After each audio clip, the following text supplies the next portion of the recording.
Marcus Blackwell adjusted his expensive Italian tie as his black Mercedes pulled up to the gleaming headquarters of Blackwell Industries. At 42, he had built one of the most successful tech companies in the country, and everyone knew it. His employees whispered about his temper, his impossible demands, and his belief that money could solve any problem. The morning sun reflected off the glass building as Marcus stepped out of his car. He barely noticed the security guard who had worked there for 15 years. To Marcus, people like James Rodriguez were invisible, just part of the background of his empire. James had a family to feed and bills to pay, so he endured the long hours and low wages without complaint. As Marcus strode through the lobby, his phone buzzed with urgent messages. The board meeting was in an hour, and several major investors were threatening to pull out of a crucial deal. His company's latest product had failed testing, and rumors were spreading that Blackwell Industries was in serious financial trouble. The stress was eating at him, but Marcus refused to show weakness. James stood at his post near the main entrance, greeting employees and visitors with a warm smile despite his own struggles. His daughter needed surgery that his insurance wouldn't cover, and his wife had been working double shifts at the hospital just to make ends meet. Still, he took pride in his work and treated everyone with respect, regardless of their position in the company. The elevator was crowded when Marcus entered, surrounded by his usual group of nervous assistants and executives. They discussed the morning's crisis in hushed tones, careful not to upset their volatile boss. Marcus's jaw clenched as he listened to the bad news piling up. His reputation, his fortune, everything he had worked for was crumbling. When the elevator doors opened on the top floor, Marcus felt the weight of his empire pressing down on him. The mahogany-paneled hallways that once filled him with pride now felt like a prison. His corner office, with its panoramic view of the city, seemed smaller somehow. The golden awards and newspaper clippings celebrating his success mocked him from their frames on the wall. His assistant, Sarah, followed him into the office with a stack of urgent documents. Her hands shook slightly as she placed them on his desk. Everyone in the company knew that when Marcus was under pressure, it was best to stay out of his way. But Sarah had worked for him for 3 years and had learned to read his moods. The morning continued to deteriorate as phone call after phone call brought more bad news. A major client had decided to end their contract. The government was launching an investigation into the company's business practices. Marcus's carefully constructed world was falling apart, and he felt his control slipping away with each passing minute. By noon, Marcus was consumed with rage and frustration. His hands trembled as he loosened his tie, and his usually perfect hair was disheveled from running his fingers through it. The pressure in his chest felt like it might explode at any moment. He needed someone to blame, someone to pay for his mounting problems. As he prepared to leave for lunch, Marcus's mind raced with thoughts of revenge and ways to regain control. He had always believed that his wealth and position made him untouchable, that he could treat people however he wanted without consequences. Today, that belief would be tested in ways he never imagined possible. The elevator ride down felt like a descent into chaos. Marcus's reflection in the polished steel doors showed a man on the edge, barely holding on to his composure. The empire he had built was crumbling, and he was about to make a decision that would change everything. The lobby below waited, unaware that their worlds were about to collide in the most explosive way. Marcus stormed through the lobby like a hurricane, his expensive shoes clicking angrily against the marble floor. His face was red with fury, and everyone instinctively stepped out of his way. The morning's disasters had pushed him beyond his breaking point, and he was looking for someone to unleash his rage upon. James Rodriguez stood quietly at his security desk, checking visitor badges and monitoring the building's entrance. He had no idea about the chaos happening on the upper floors or the financial crisis threatening the company. His mind was focused on his daughter Maria, who needed surgery next month. The medical bills were overwhelming, but James refused to give up hope. As Marcus approached the exit, he expected James to immediately stand up and bow like servants in the old movies he admired. In Marcus's twisted mind, this gesture would restore some of his wounded pride and remind him of his power. But James simply looked up with a respectful nod and said, "Good afternoon, Mr. Blackwell. Have a nice lunch." The casual greeting hit Marcus like a slap in the face. His vision blurred with rage as he stopped dead in his tracks. How dare this lowly security guard treat him like an equal? Didn't this man understand who he was? Marcus had convinced himself that everyone should grovel before him, especially when his world was falling apart. "Stand up and bow," Marcus demanded, his voice shaking with barely controlled fury.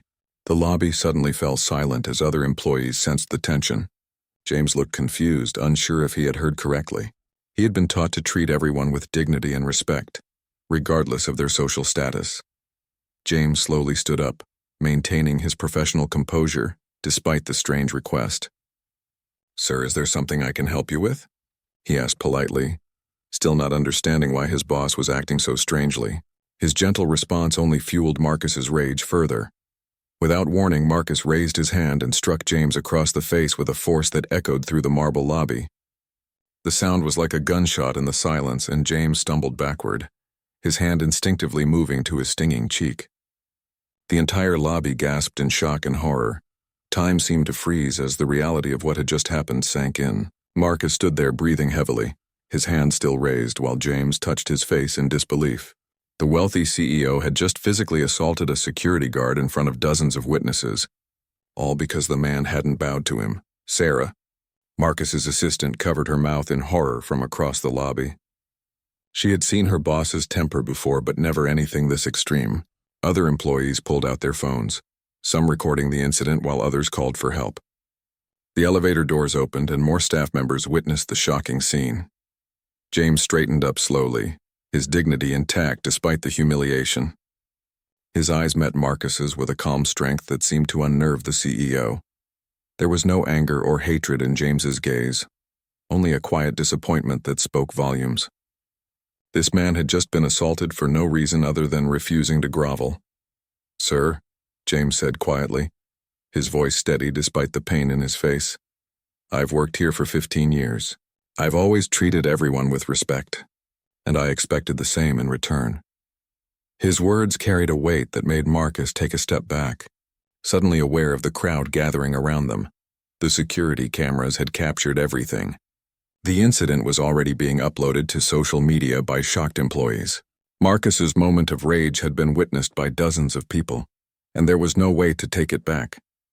The consequences were already beginning to unfold. Though he was too blinded by anger to realize it, Marcus finally lowered his hand, but instead of apologizing, he pointed a shaking finger at James. "You're fired," he shouted, his voice cracking with emotion. "Get out of my building right now." But even as he spoke the words, Marcus could see the disappointment and pity in the faces surrounding him. The lobby erupted in murmurs of disbelief and anger. Some employees stepped forward to help James, while others continued recording the scene. Marcus looked around at the faces staring back at him with disgust, and realized that something fundamental had just changed. His empire was about to face its greatest test. Within minutes of the incident, the lobby buzzed with activity as employees helped James collect his belongings. Many offered him their business cards and phone numbers, promising to serve as witnesses if needed. The man who had just been assaulted and fired was receiving more support than the CEO who had attacked him. Marcus retreated to his office, but the damage was already spreading like wildfire. The first video of the assault appeared on social media within 10 minutes, uploaded by a young intern who had witnessed everything. The caption read, "Entitled CEO attacks security guard for not bowing to him. This is what happens when money goes to your head." By the time Marcus reached his office, his phone was already ringing nonstop. His publicist was panicking, his legal team was scrambling, and his mother was calling to ask if the video she'd seen was really her son. The incident was spreading across the internet faster than any marketing campaign he had ever launched. James walked out of the building with his head held high, carrying a small box of personal items. His co-workers followed him outside, many of them crying and expressing their outrage. A local news crew was already setting up across the street, having been tipped off by one of the employees who had witnessed the assault. The first interview James gave was simple and dignified. Standing in front of the building where he had worked faithfully for 15 years, he spoke quietly about his experience. "I've always believed that every person deserves respect, regardless of their job or how much money they have," he said. "I'm disappointed that Mr. Blackwell felt the need to hurt me just because I treated him like a human being instead of a king. Meanwhile, Marcus watched the interview from his office window, his hands shaking as he realized the magnitude of his mistake. The comments on the video were brutal.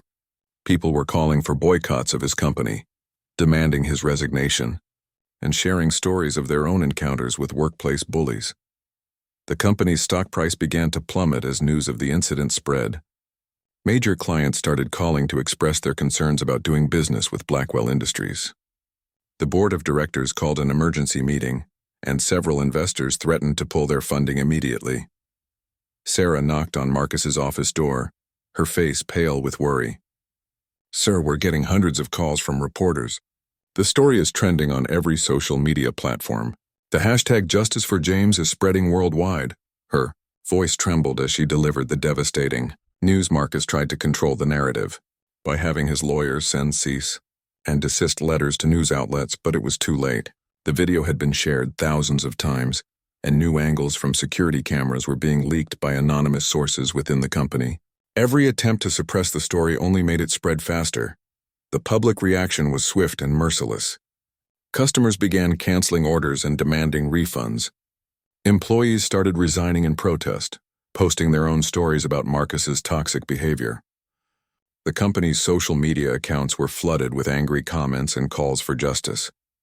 James's story resonated with millions of working people who had faced similar treatment from arrogant bosses. Donations poured into a crowdfunding page that someone had set up to help with his daughter's medical bills. Within hours, it had raised more money than James made in an entire year. Local politicians began speaking out about the incident, calling it a perfect example of corporate arrogance and workplace abuse. Labor unions used the video as evidence of why workers needed stronger protections. Civil rights organizations demanded that Marcus face criminal charges for assault. Marcus's wife called him in tears, begging him to come home before the media found their house. His children were being harassed at school, with classmates showing them the viral video of their father attacking an innocent man. The family he had worked so hard to provide for was now suffering because of his moment of rage. As the afternoon wore on, Marcus realized that his entire world was collapsing faster than he ever thought possible. The empire he had spent decades building was crumbling in real time, and there seemed to be nothing he could do to stop it. The man he had dismissed as powerless was becoming a symbol of dignity and strength, while Marcus himself was becoming the face of everything wrong with corporate America. The security footage from multiple angles continued to leak throughout the day, each new video showing the incident from a different perspective. There was no way to deny what had happened or claim it was misunderstood. Marcus Blackwell had assaulted an innocent man in front of dozens of witnesses, and the whole world was watching the consequences unfold. The next morning brought a tsunami of consequences that Marcus could never have imagined. The assault video had been viewed over 50 million times across various platforms, making it one of the most viral workplace incidents in history. News crews surrounded Blackwell Industries headquarters, and protesters gathered with signs demanding justice for James. Marcus arrived at his office to find half his staff had called in sick or simply quit overnight. The remaining employees avoided eye contact and whispered nervously in hallways. His secretary informed him that 3 major clients had terminated their contracts before dawn, citing concerns about the company's values and leadership. The board of directors held an emergency meeting without inviting Marcus, a clear sign that his position was in serious jeopardy. Meanwhile, James Rodriguez had become an overnight celebrity for all the right reasons. Talk show hosts were calling, offering him interviews and job opportunities. The contrast between the two men's situations was striking and painful. James handled his newfound attention with the same grace he had shown during the assault. In every interview, he spoke about forgiveness and the importance of treating all people with dignity. He never demanded revenge or spoke with bitterness about Marcus, which only made the public love him more and despise Marcus further. The crowdfunding campaign for James's daughter had exceeded $200,000, enough to cover her surgery and medical expenses for years to come. Scholarship offers poured in for his children, and several major companies reached out with job opportunities that paid far more than his security position ever had. Marcus watched these developments from his increasingly empty office, realizing that his moment of rage had transformed his victim's life in the most positive way possible. The man he had tried to humiliate was being celebrated worldwide, while Marcus himself was becoming a cautionary tale about the dangers of unchecked power and privilege. The legal consequences began mounting as well. James had hired a prominent civil rights attorney who announced they would be filing assault charges and a civil lawsuit. The lawyer held a press conference outside the courthouse, explaining that this case was about more than money. It was about sending a message that no one was above the law. Corporate sponsors began dropping Blackwell Industries like a toxic waste dump. The company's annual technology conference was canceled when major speakers refused to participate. Industry awards that Marcus had proudly displayed in his office were being revoked by embarrassed organizations trying to distance themselves from the scandal. Marcus's wife moved out of their mansion with their children, unable to cope with the constant media attention and death threats from angry strangers. She released a statement through her lawyer expressing her shock and disappointment at her husband's behavior, effectively ending their marriage along with his career. The company's stock price had fallen by 70% in just 2 days. Financial analysts predicted that Blackwell Industries might not survive the crisis, especially as more stories emerged about Marcus's history of abusive behavior toward employees. Former workers came forward with their own tales of humiliation and mistreatment. The board finally acted, calling Marcus into an emergency meeting where they presented him with a simple choice: resign immediately or be fired publicly. Either way, his time as CEO was over. The company needed to distance itself from him completely if it had any hope of surviving the public relations disaster. Marcus sat alone in his office that evening, surrounded by the ruins of his empire. The awards and newspaper clippings that had once celebrated his success now seemed to mock him. He had lost everything: his company, his family, his reputation, and his fortune, all because he couldn't control his temper for 30 seconds. Outside his window, he could see the protesters still gathered, holding candles in support of James Rodriguez. The man he had struck was leading a peaceful rally about workplace dignity and respect. James had turned his moment of humiliation into a movement for positive change, while Marcus had turned his moment of power into complete destruction. The irony wasn't lost on him. In trying to force James to bow and show respect, Marcus had instead elevated him to hero status while destroying himself. The security guard he had dismissed as powerless now had more influence and respect than Marcus could ever hope to regain.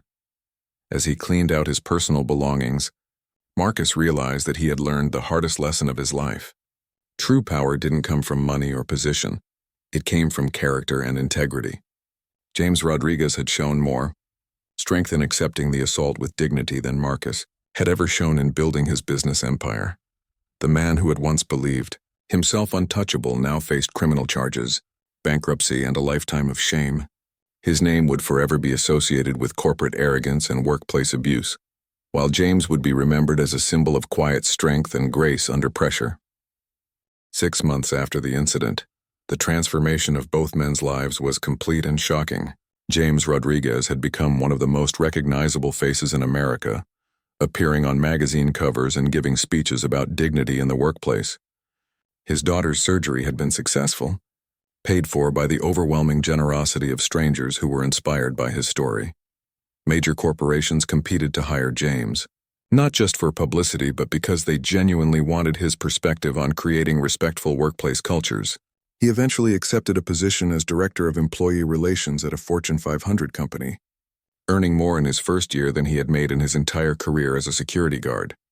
The James Rodriguez Foundation was established to help workers who faced harassment and abuse in their jobs. The organization provided legal support, counseling services, and emergency financial assistance to people who couldn't fight back against powerful employers.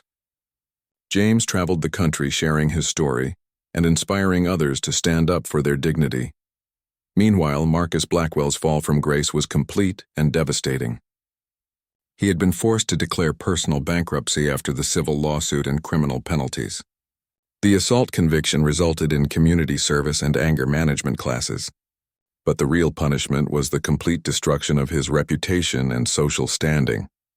His former mansion was sold to pay legal fees and settlements.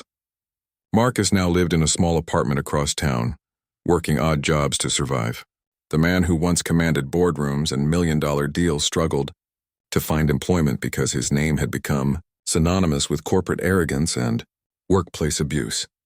The psychological impact on Marcus was profound. He spent months in therapy trying to understand how he had become the type of person who would strike an innocent man. The therapist helped him realize that his wealth and power had isolated him from normal human connections, turning him into a bully who mistook fear for respect. His children refused to speak with him, ashamed of what their father had become. His ex-wife had remarried and moved across the country to escape the lingering scandal. Marcus faced the devastating reality that his moment of rage had cost him everything he had ever claimed to care about. The contrast between the two men's current situations was stark and symbolic. James was invited to the White House to meet with the president about workplace reform legislation. Marcus was recognized at a grocery store by teenagers who laughed and recorded him, turning his daily errands into humiliating experiences. Blackwell Industries had been sold to a competitor after months of declining sales and employee departures. The new owners immediately implemented policies focused on respect and dignity for all workers, using James's story as inspiration for their corporate culture. The building where the assault occurred now displayed a plaque about treating all people with equality. Marcus watched James's success from afar, following news stories about the man whose life he had tried to destroy.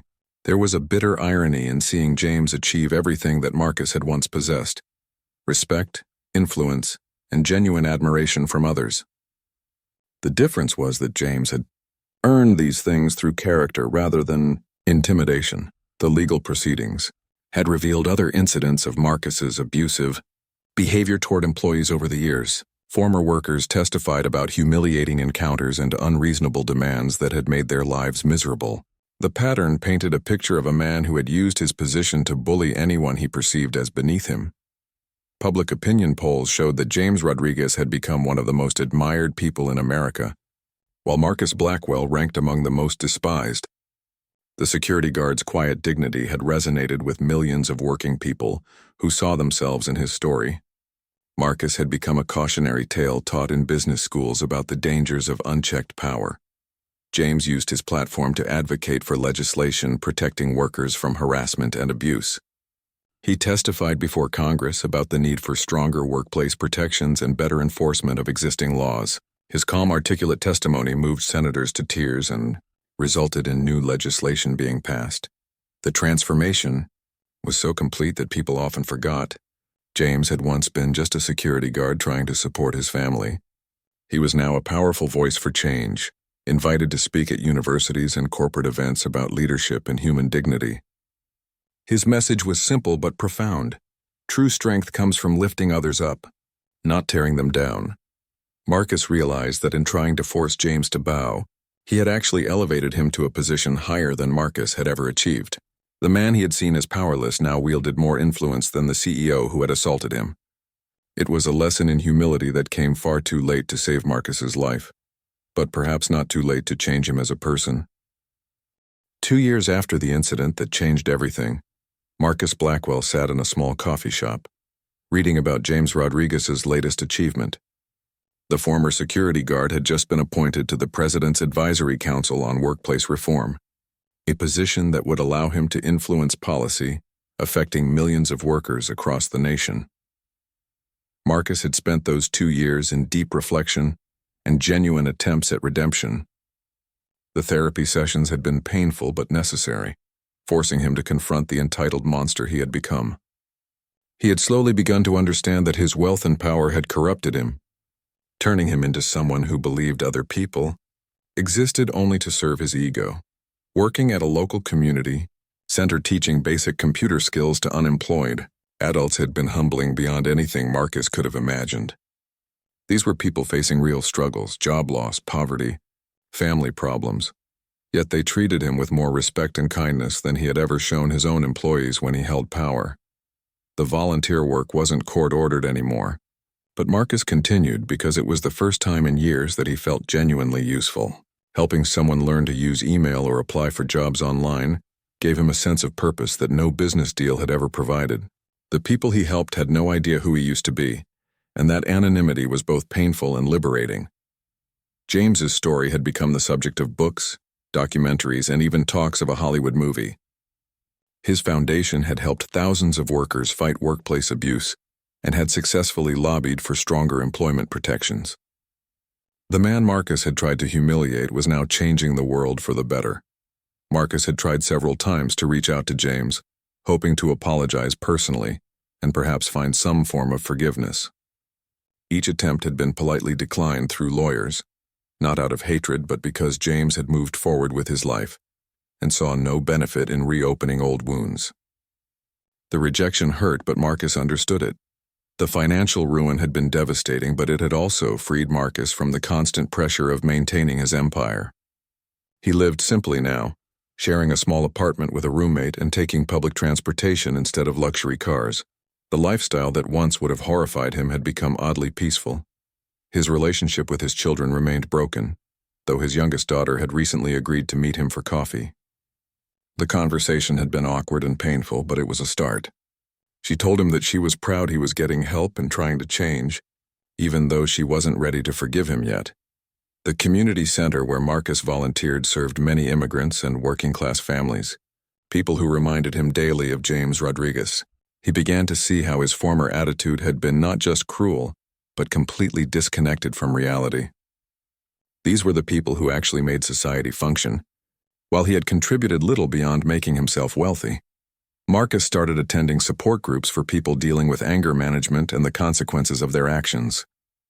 Hearing other stories of lives destroyed by moments of rage helped him understand that he wasn't alone in his struggle. Though his particular case had become uniquely public and humiliating, the media attention had finally died down, but Marcus's name remained permanently associated with corporate arrogance and workplace abuse. Job applications were routinely rejected once employers realized who he was. The internet never forgot, and his moment of rage was immortalized in countless articles and videos. James had married his longtime girlfriend in a beautiful ceremony that was covered by national media. The wedding donations were directed to literacy programs and job training centers. Even in his personal celebrations, James continued to think about helping others improve their lives. Marcus watched the wedding coverage from his apartment, feeling a complex mixture of regret and genuine happiness for the man whose life he had tried to destroy. James deserved every bit of success and joy he had found. The grace and dignity he had shown throughout the entire ordeal had been truly inspirational. The coffee shop where Marcus sat was owned by a former employee of Blackwell Industries who had quit in protest after the assault. She didn't recognize him, but she treated him with the same kindness she showed every customer. It was a small reminder that most people were fundamentally decent when not corrupted by power and privilege. As Marcus finished reading about James's latest appointment, he realized that the security guard had achieved something far more valuable than wealth or fame. James had used his moment of greatest vulnerability to create positive change in the world. He had transformed his pain into purpose and his humiliation into hope for others. Marcus closed the newspaper and walked outside into the afternoon sun. He had lost everything he once thought mattered, but perhaps he had gained something more important, the chance to become a better person. The road to redemption was long and uncertain, but for the first time in years, Marcus felt like he was walking in the right direction. The man who had once demanded that others bow to him now understood that true respect could only be earned through service to others. It was a lesson that had cost him everything, but maybe that was exactly what he had needed to learn.